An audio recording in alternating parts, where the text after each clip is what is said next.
सभी साधकों को नमस्कार। आज हम बात करेंगे ध्यान के चरणबद्ध अनुभव कैसे होते हैं।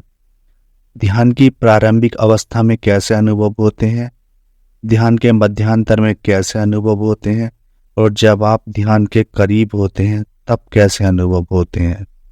दोस्तों, ये वीडियो बहुत महत्वपूर्ण है। आप अगर साधक हैं तो अंत तक जरूर सुनें। मैं जो भी बात कह रहा हूँ अपने अनुभव के आधार पर कह रहा हूँ।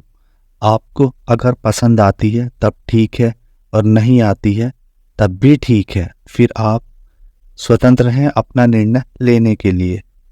दोस्तों, हम साधक के समय के आधार पर अनुभव की बात करेंगे। जब साधक ध्यान साधना आरंभ करता है तब उसके ध्यान में जो उसका वर्तमान जीवन है, जो जीवन वह इस समय जी रहा है, उससे जुड़े हुए अनुभव उसके सामने आते हैं। जैसे ध्यान करते समय उसका कोई पुराना मित्र उसे दिखाई पड़ सकता है, जिसे वह सबसे अधिक प्रेम करता है, वह उसे ध्यान में दिखाई पड़ सकता है। उसका कोई शत्रु हो, वह भी उसे ध्यान में दिखाई पड़ सकता है। इस तरह की घटनाएं नए साधक के साथ ध्यान के दौरान घट सकती हैं। साधक अपने जीवन के पिछले समय में जो घटनाएं उसके साथ घटी हैं, उनका भी अनुभव उसे ध्यान में हो सकता है। कहने का सार इतना है, साधक को वर्तमान और भूतकाल से जुड़ी कोई भी घटना ध्यान में उसका अनुभव बन सकती है। यह साधक की प्रथम चरण की स्थिति में होता है। साधक इस स्थिति में रहे, इसके लिए कोई समय की गणना नहीं है। साधक की त्वरा और लगन के ऊपर आधारित होता है वह कितने समय इस दशा में रह सकता है। इसके बाद साधक को दूसरे चरण में अनुभव का प्रकार बदल जाता है। साधक दूसरे चरण में आसमान में कड़कती हुई बिजली देख सकता है, पहाड़ों को देख सकता है, झरनों को देख सकता है, गुफाओं को देख सकता है। उसके अनुभव में ऐसी ऐसी स्त्रियां या बच्चे आ सकते हैं जिन्हें इस जीवन में उसने कभी नहीं देखा है और उनका इस जीवन से कोई संबंध नहीं है। ध्यान के दूसरे चरण में साधक आनंद को पाने लगता है। साधना के दूसरे चरण में साधक को अपने अतीत जन्मों से गुजरे हुए लोग या गुजरी हुई घटनाएं या इसी प्रकार की अन्य घटनाएं उसे ध्यान में दिखाई पड़ सकती हैं। अब साधक द्विज की स्थिति में होता है।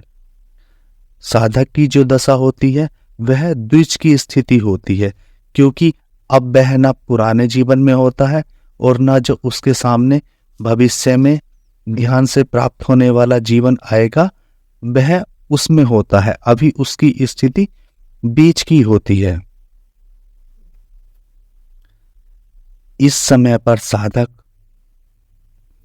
अपने वर्तमान रूप और ध्यान के द्वारा बदले हुए रूप के बीच सामंजस्य बिठाने की कोशिश करता है।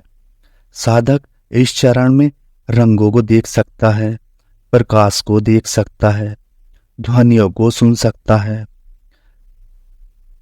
अनेक प्रकार के नाद उसे ध्यान में सुनाई पड़ सकते हैं।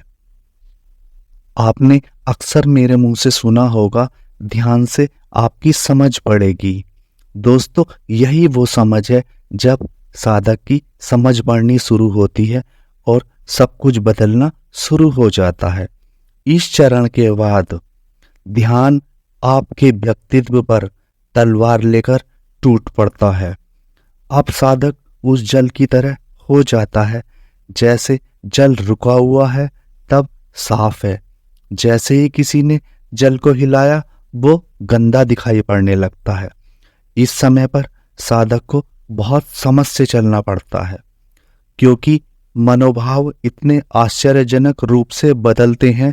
कभी हम अर्श पर होते हैं और कभी हम फर्श पर होते हैं। उन उठते हुए भावों को संभालना बहुत मुश्किल हो जाता है। उन बदलते हुए मन विचारों को संभालना मुश्किल हो जाता है। अब साधक के भीतर दो समझ पैदा होती हैं, एक संसार की और एक ध्यान की। इस समय पर साधक को किसी ने कुछ भला बुरा बोल दिया तो उसके मन पर बहुत आघात लगता है, क्योंकि अब साधक का मन निर्मल हो गया है और वह पहले की अपेक्षा ज्यादा बेहतर तरीके से सोच सकता है, समझ सकता है और देख सकता है। अब साधक की स्थिति ऐसी हो जाती है, अब साधक ना तो झूठ बोल सकता है, ना लालच कर सकता है, ना बेईमानी कर सकता है। अब उसका चरित्र उससे बदलने की मांग करता है।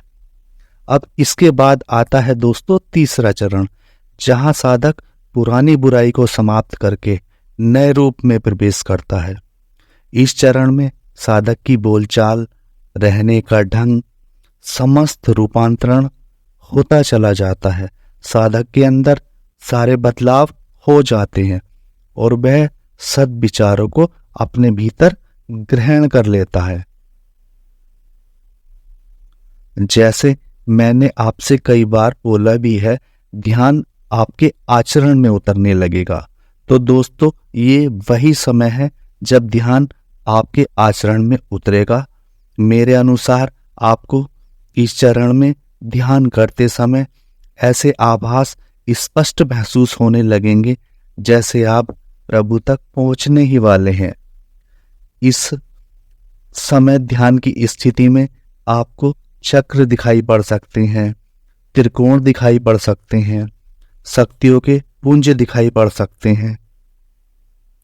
ध्यान करते समय भगवान महादेव, उनका त्रिशूल भी दिखाई पड़ सकता है। साधकों को दिव्य चेतनाओं के दर्शन होने लगते हैं। संसार की समस्त उच्चतम आत्माएं उसके आसपास एकत्रित होने लगती हैं। आपकी ऑरा का क्षेत्र इतना विस्तृत होने लगता है, जो भी आपके निकट आएगा वह आपसे प्रभावित होने लगेगा। लेकिन साधारणतया इस समय पर साधक को एक खतरा और होता है, जो साधक को डुबा भी सकता है। इस समय साधक को एक ऐसी शक्ति प्राप्त होती है, अगर वह समझ से नहीं चला तो वह उसका दुरुपयोग भी कर सकता है और अपनी की हुई सारी मेहनत पर पानी फेर सकता है। इसलिए जो भी साधक इस स्थिति में आए या आ गया है, वह समझ से काम ले। इससे ज्यादा मैं इस पर बात नहीं करूंगा, क्योंकि शक्ति का नाम आते ही सबके कान खड़े होने लगते हैं।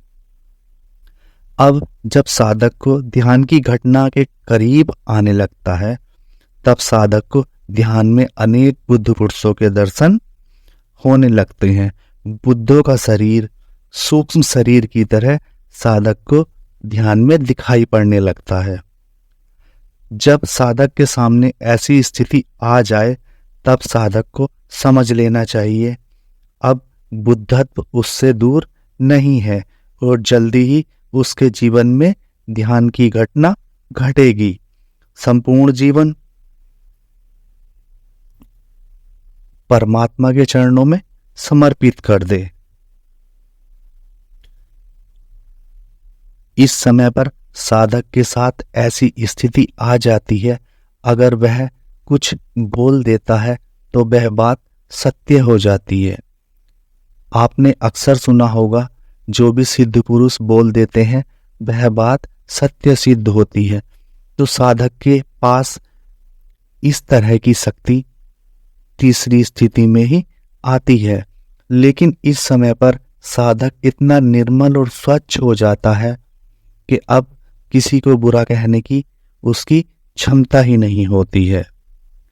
इस समय पर साधक के साथ संपूर्ण जीवात्मा जगत की शक्तियां उसके आसपास घूमने लगती हैं और उसे सद्ज्ञान की तरफ बढ़ने की दिशा बताती रहती हैं। अब साधक के भटकने के चांस बहुत कम रह जाते हैं। दोस्तों, आज की वीडियो को यहीं समाप्त करते हैं। आप सभी को कैसी लगी कमेंट करके जरूर बताएं। आप सभी को नमस्कार।